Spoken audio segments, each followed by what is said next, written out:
Srisailam left bank canal. So ఇది 2004లో పొన్నాల లక్ష్మయ్య గారు irrigation minister ఉండగా ఒక రూపురేఖలు వచ్చాయి. 2006-07లో వర్క్ స్టార్ట్ అయింది. సో ఇప్పటివరకు కూడా వర్క్ నడుస్తున్నాయి. సో అంటే అపొలిటికల్ గా రాజకీయంగా కాకుండా అసలు what is Srisailam left bank canal, ఎందుకంటే గ్రావిటీ ద్వారా నీళ్ళు వచ్చే అవకాశం ఉంది. ఇప్పుడు మోస్ట్ ఆఫ్ ది తెలంగాణకి అన్ని ప్రాజెక్ట్స్ కూడా లిఫ్ట్ ఇరిగేషన్ ద్వారా. లిఫ్ట్ ఇరిగేషన్ అంటే ఖర్చు ఎక్కువ అవుతుంది, పవర్ ఖర్చు కూడా. ఇప్పుడు కాళేశ్వరం ఉంది లిఫ్ట్ ఇరిగేషన్. గ్రావిటీ ద్వారా అంటే ఎటువంటి రూపాయి ఖర్చు లేకుండా ఒక్కసారి ప్రాజెక్ట్ కంప్లీట్ అయితే గ్రావిటీ ద్వారా నీళ్ళు ఇచ్చేందుకు అవకాశం ఉన్న సంబంధించిన ప్రాజెక్ట్. సో ఇప్పుడు ఈ TBM టన్నెల్ బోర్ మిషన్ ద్వారా ఈ సొరంగం అన్నది తవ్వుతారు. ఆ ప్రమాదం జరిగింది. ఇప్పుడు ప్రమాదం జరిగిన తర్వాత అసలు ప్రాజెక్టు పరిస్థితి ఏంటి?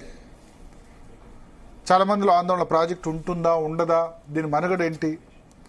ఈ విషయాలపై మనతో మాట్లాడేందుకు మనతో పాటు మాజీ ఇరిగేషన్ శాఖ మంత్రి, అదేవిధంగా ఈ ప్రాజెక్టు ప్రారంభం కావడంలో ఆయన కీలక పాత్ర పోషించారు. రాజశేఖర్ రెడ్డితో అప్పుడు ఆయన ఒప్పించి ఈ ప్రాజెక్టు చొరవ తీసుకున్నారు. సో ఆయన మాటల్లోనే అడిగి తెలుసుకుందాం. సార్, SLBC ప్రాజెక్ట్ ఇప్పుడు సరే రెస్క్యూ ఆపరేషన్ జరుగుతున్నా 8 మంది లోపల ఉన్నారు. బట్ ఇప్పుడు లాస్ట్ 2-3 డేస్గా చర్చ ఏంటంటే SLBC ప్రాజెక్ట్ అసలు కంప్లీట్ అవుతుందా, కంప్లీట్ అవుతే కనుక ఎన్ని సంవత్సరాలు పడుతుంది, ఇప్పుడు జరిగిన ప్రమాదం వల్ల ప్రాజెక్ట్కి ఏమైనా ఇబ్బందా? కొద్దిమంది అంటారు ఆ టన్నెల్ బోర్ మిషన్ బయటకు తీయడం కూడా కష్టమే, ఇటువంటి వ్యాఖ్యలు చేస్తున్నారు. సో అప్పుడు అంటే ఇది ఎందుకోసం డిజైన్ చేశారు? ప్రధానంగా గ్రావిటీ ద్వారా తీసుకొచ్చింది. సో ఇంకా ఎన్ని సంవత్సరాలు పట్టొచ్చు? ఇక్కడ సాంకేతికమైన విషయాలు, ప్రాజెక్టులు ప్రజల అవగాహన మేరకు చెప్పే పరిస్థితులు, ప్రసారం చేసే నేపథ్యంలో అది ఏ కోణంలో ఉంది అని తెలుసుకోవడానికి చేసే ప్రయత్నం ఒకటైతే, ఒకరు ఇలా అన్నారు, ఒకరు అలా అన్నారు, ఇలా అన్నారు అనే మాటలతోటి ఈ రోజున్న కార్యక్రమాలు మీరు ప్రచారమేనండి జరుగుతూ ఉన్నాయి. కానీ తెలంగాణ ఒకవైపు గోదావరి, ఒకవైపు కృష్ణా. గోదావరి నుంచి నీళ్లు సాధారణంగా అంటే తెలంగాణ అంతా ఎత్తు ప్రాంతంలో ఉంది కాబట్టి గ్రావిటీ ద్వారా వచ్చే అవకాశాలు చాలా తక్కువ. అందుకే గతంలో లిఫ్ట్ ఇరిగేషన్లు లేని, టెక్నాలజీ అంతగా లేని నేపథ్యంలో దాని గురించి పెద్దగా పట్టించుకున్న నాదులు లేరు. అప్పుడెప్పుడో అక్కడ పైన మహారాష్ట్ర బార్డర్లో బాబ్లీ కానీ, తర్వాత SRSP ఇది పైన నార్త్లో ఆ ఎత్తు మీద ఉన్నప్పుడు తీసుకున్న ఆ కొద్ది నీళ్ళ అంతే చేశాం, కానీ మరి ఇంకోటి చేయలేకపోయాం. అది ఎవరైనా ప్రభుత్వాలతో సంబంధం లేదు. కానీ కృష్ణాలో ఆంధ్రప్రదేశ్ రాష్ట్రం ఏర్పడక ముందు, ఏర్పడిన తర్వాత జరిగిన పరిణామాలు, మొదట్లో తీసుకున్న బరాజులు ఏది యానికట్లు, ఏది కృష్ణా యానికట్టు కానీ, గోదావరి యానికట్టు కానీ, ఆ తర్వాత ప్రజల అవసరాల కోసం మన శ్రీశైలం కానీ, అదేవిధంగా నాగార్జున సాగర్ కానీ. సరే, అందులో కొన్ని వివాదాలు ఉన్నాయి. ఉమ్మడి రాష్ట్రంలో ఉన్నప్పుడు తెలంగాణకు ఎక్కువ ప్రయోజనం కావడానికి చేసే పరిస్థితులు అప్పటి ఇంజనీర్లు కానీ, నాయకులు కానీ పూర్తి స్థాయిలో చేయలేదనేది ఒక నగ్న సత్యం. వాస్తవాలు చరిత్ర మార్చలేదు. ఓకే, సరే, చేసుకుంటారు, ఎవరైనా చేస్తారు వాళ్ళ అవసరాల కోసం. కానీ ఇక్కడ ఎప్పటి నుంచో తెలంగాణ ప్రాంతంలో ఎత్తు ప్రాంతం కొద్దిగా ఉన్నది కాబట్టి నల్గొండకి ఫ్లోరైడ్ సమస్య అత్యధికంగా ఉన్న ప్రాంతం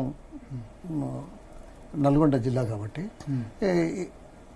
మంచినీళ్ళు, తర్వాత మనం వ్యవసాయం మీదనే ఆధారపడి ఉన్నాం కాబట్టి దానికి ముఖ్యమైన ఇది నీటి సరఫరా చేస్తేనే వ్యవసాయం కొనసాగుతుంది, పంటలు పడతాయి, రైతులు దాదాపు ఇప్పటికీ దాదాపు 60-65% వ్యవసాయం మీద ఆధారపడి ఉన్న నగ్న సత్యాన్ని గురిస్తే వ్యవసాయానికి కావాల్సింది ఏంది?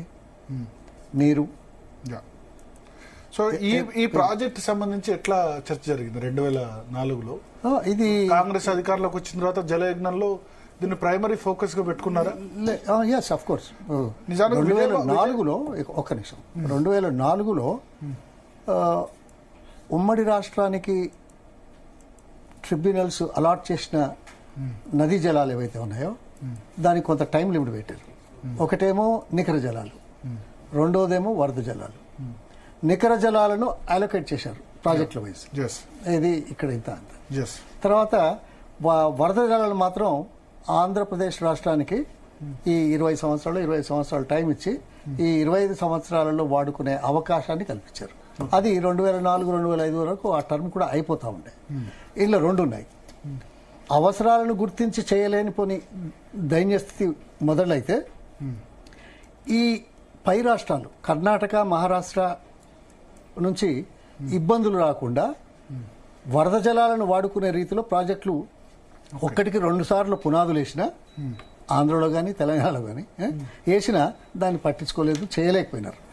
కానీ 2004లో మొత్తం వరద జలాలను అన్ని ప్రాజెక్టులు ఆంధ్రప్రదేశ్లో మనకు ఇది హంద్రి నివాసుల శాంతి, తర్వాత ఇది మన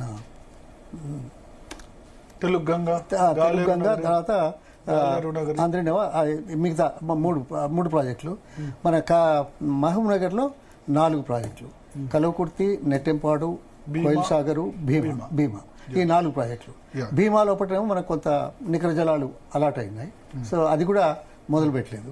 కలవకుర్తి మిగతా 3టికి వరద జలాలే.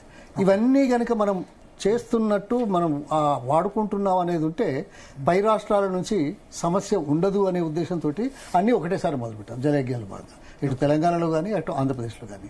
అయితే ఇది SLBC ఇది ఏమిటి అంటే శ్రీశైలం పైనుంచి, శ్రీశైలంలో MDDL అంటారు, ఇది లోయెస్ట్ మినిమం డ్రాడౌన్ లెవెల్, అక్కడ నుంచి తీసుకునే అవకాశం ఉంటే దాదాపు 90 రోజుల్లో 30 TMCలు వరద టైం మీకు తెలుసు. జూలై నుంచి జూలై, ఆగస్ట్, సెప్టెంబర్, అక్టోబర్ వరకు కూడా. అక్టోబర్ అంటే జనరల్ గా 90 రోజుల్లో మనకు వచ్చే 30 TMCల నీళ్లు తీసుకోవాలి అంటే MDDL నుంచి తీసుకోవాలి. MDDL నుంచి తీసుకునే డ్రాడౌన్ లెవెల్ ఏదైతే ఉందో మరి ఇక్కడికి శ్రీశైలంలో ఎన్ని అడుగులు ఉంటే దీన్ని తీసుకోవచ్చు సార్?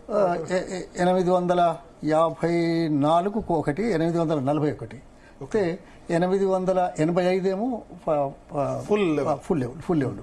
అయితే ఇది ఆ లోయెస్ట్ పాయింట్ నుంచి తీసుకునే అవకాశాన్ని సద్వినియోగం చేసుకోవడం కోసం ప్రారంభం చేసింది. ఇది ఈ ప్రాంతానికి రావడానికి అన్ని పర్వతాలు ఉన్నాయి, ఇది ఉన్నది, దిబ్బలున్నాయి, ఇవన్నీ ఉన్నాయి. దీనికి టన్నెల్ ఒక్కటే మార్గదర్శకం అక్కడి నుంచి తీసుకురావడానికి. ఈ టన్నెల్స్ ఏవైతే ఉన్నాయో అంటే డైరెక్ట్ గా ముఖ్యంగా అభయారణ్యం ఉంది కాబట్టి అటవీ అనుమతులు అవి రావడం కొంచెం కష్టం. ఇక్కడ కొద్దిగా మళ్ళీ కన్ఫ్యూజన్ అవుతారు. అటవీ అనుమతులు రావడానికి అసలు గ్రావిటీ కాలువ తవ్వితే లెవెల్ కావాలి కదా. ఆ లెవెల్ నుంచి ఈ లెవెల్ కు మనకు గ్రావిటీ రావాలి కదా. నువ్వు గుట్ట మీద ఉంటే అటవీ అయితే ఉన్నది ఏమున్నది, గుట్ట మీదకి అయితే తీసుకుపోలేం కదా గ్రావిటీ ద్వారా. గ్రావిటీ ద్వారా నీళ్ళు ఇస్తే కొంచెం తక్కువ ఖర్చు అవుతుంది అన్న ఉద్దేశంతో దీన్ని ఎప్పుడైనా గ్రావిటీనే చాలా తక్కువ ఖర్చు, అంతకంటే తక్కువ ఖర్చు లేదు. అందుకోసం ఈ టనెల్స్ ఇవాళ కొత్తది కాదు, ప్రపంచంలో చాలా ఉన్నాయి. మీకు కావాలంటే మొత్తం లిస్ట్ పెడతాను. మన దేశంలో కూడా చాలా చేశారు. కొన్ని సమస్యలు వస్తుంటాయి. ఇక్కడ సమస్య ఏంటంటే ఇది ప్రపంచంలో అతిపెద్ద టన్నెల్ లేదు చెప్తాను. మనం ఈ టన్నెల్ కార్యక్రమం మొదలు పెట్టే వరకు వ్యాసం ఏదైతే ఉందో టన్నెల్ ఇది దీన్ని ఏమంటాం బోరు, దాని వ్యాసం 8 మీటర్ల కంటే ఎక్కువ లేకుండా ఇంతకుముందు. సొరంగం 8 మీటర్ల వ్యాసం, అర్థమైంది కదా. ఇది 9.4 మీటర్లు అంటే దాదాపు 30 అడుగుల వ్యాసంతో చాలా పెద్దది. అంటే ఈ వ్యాసం ఏదైతే ఉందో, బోర్ ఏదైతే ఉందో, ఇది బిగ్గెస్ట్ టనెల్ అన్నమాట అంటే వ్యాసంలో. ఎందుకంటే రోజుకు 4000 క్యూసెక్కుల నీళ్లు ప్రవహించడానికి తీసుకున్న మార్గంలో 90 రోజులు చేస్తే దాదాపు 30 TMCలు వస్తుంది అనేది లెక్క. ఇది అందువల్ల అది బిగ్గెస్ట్ డయామీటర్ బోర్ అన్నమాట. అదే కాకుండా అక్కడి నుంచి వెళ్ళి పైనుంచి శ్రీశైలం నుంచి ఇక్కడికి రావడానికి దాదాపు 44 కిలోమీటర్ల టన్నెల్ కావాలి. అది కూడా 2 దశల్లో, ఒకటేమో 33, 34, మొదటేమో 10. మధ్యన కొంత గ్యాప్ వచ్చింది. అప్పుడు మనం రిజర్వాయర్లు అది పెట్టుకున్నాం. దాని నుంచి మళ్ళీ విత్ ఇన్ నల్గొండ ఆల్సో ఇది చేయాల్సి వచ్చే పని ఉన్నది. అయితే అది మొదలు పెట్టినప్పుడు ఇది చేయాల్సిన అవసరాన్ని చూసి అంత మొదలు అనుకున్నప్పుడు కనుక అదే టైంలో అయ్యేటువంటి పరిస్థితులు ఉంటే 1900 కోట్లే. సరే, ఏ ప్రాజెక్టు కూడా ఎప్పుడు కూడా ఎన్నడూ కూడా ఎక్కడ బడ్జెట్ ఎస్టిమేట్ 1900 కోట్లతో మొదలు అంటే ఒక 5-6 సంవత్సరాలు 10,000 కోట్లు అయిందా? మీరు ఇది తొందరగా చెప్తే ఏమైంది అంటే పెంచేసినట్టు. ఇప్పుడు మనం దాన్ని అర్థం చేసుకునే రీతిలో ప్రజలకు తెలియాల్సిన అవసరం. ఎందుకంటే మొదలు ఇంతకంటే తక్కువ వేరే మార్గాల ద్వారా మనం చేయలేము. ఇది చేసే అవకాశాన్ని సద్వినియోగం చేయడానికి మొదలుపెట్టాము. వచ్చే పరిస్థితుల వల్ల ఇప్పుడు ఒక్క నిమిషం ఇదేదో అప్పుడు మీరు 10 ఏళ్లలో చేయలేదు, వీళ్ళు 10 ఏళ్లలో చేయలేదు, ఇంకెన్నేళ్ళు అవుతుంది అని అడిగే సమస్యలు వస్తాయి. ఎందుకంటే జనాలకి ఇదే పోతుంది కదా, అవ్వ గిన్ని ఏళ్ళు. కానీ బాకా అడంగల్ ఎన్ని సంవత్సరాలు పట్టింది? నాగార్జున సాగర్ ఎన్ని సంవత్సరాలు పట్టిందో తెలుసా? 25 సంవత్సరాలు. చూడండి, నేను చెప్తే బాగుండదు కదా, నేను చెప్తే బాగుండదు కదా. అదే విధంగా మా శ్రీరామ్ సాగర్ ఎన్ని సంవత్సరాలు పట్టింది? ప్రపంచంలో ఏ ప్రాజెక్టులైనా ఎన్ని సంవత్సరాలు పడుతుంది. దానికి తోడు కాలం గడిచినా కొద్దీ కాస్ట్ పెరుగుతుంది.